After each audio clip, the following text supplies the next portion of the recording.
idea of biophilic design is how do we then design in such a way that we embrace nature, we try to bring nature into the city. A biophilic building attempts to replace walls and windows and columns and signs and neon with leaves and bark and birds and insects.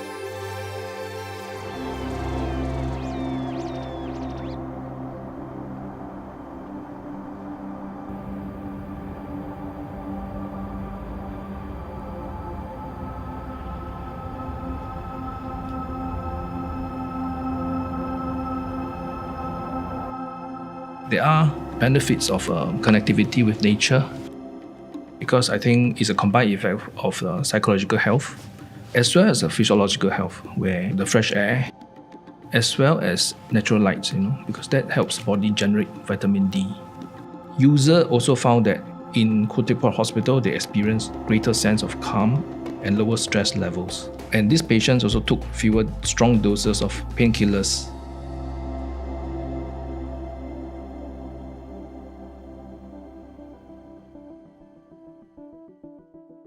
What we've been interested in is, can we achieve this in a high-density city? So can we make 100% replacement of the green area of the city? Or can we even exceed it? The most we've achieved is on the Oasia Downtown Hotel, where we have 1,100% of green plot ratio.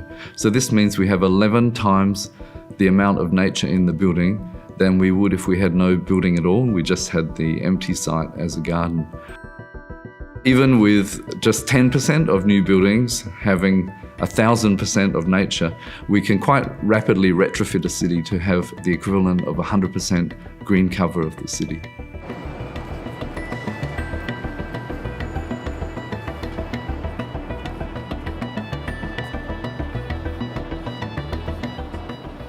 As humans, we evolved in nature, surrounded by the natural world. So living in cities is something quite unnatural for us. It seems to be causing a series of psychological and physiological problems.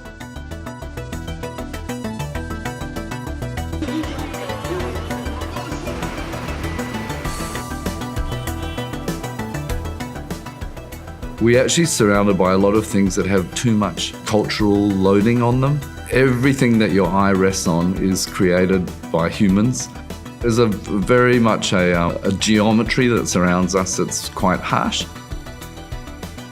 But when you look at a tree, you can just relax, like your eye can rest on it and you can say that's a beautiful form that no one had anything to do with. And it's a way, I think, of being able to turn our mind off all those human aspects and just relax.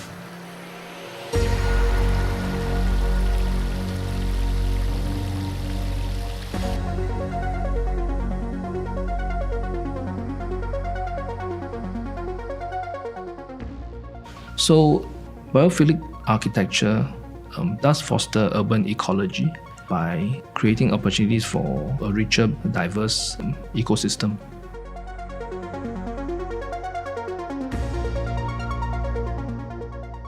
Park Royal on Pickering Hotel has been full from the day it opened. So many people see it as a place they would like to experience and stay in. So the gardens have actually become the biggest factor in driving guests into the hotel. And I have to say, it is a wonderful thing to see someone walking down the street, their eyes drift onto the building, they stop dead, they might tap their companion on the shoulder and then they point at the building, and the very first reaction they have is they move towards the building and they just want to go into it. And as an architect, there's nothing more rewarding than that.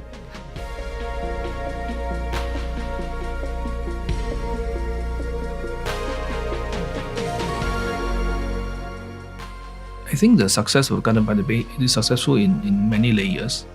First of all, it created a space for citizens to share and to enjoy.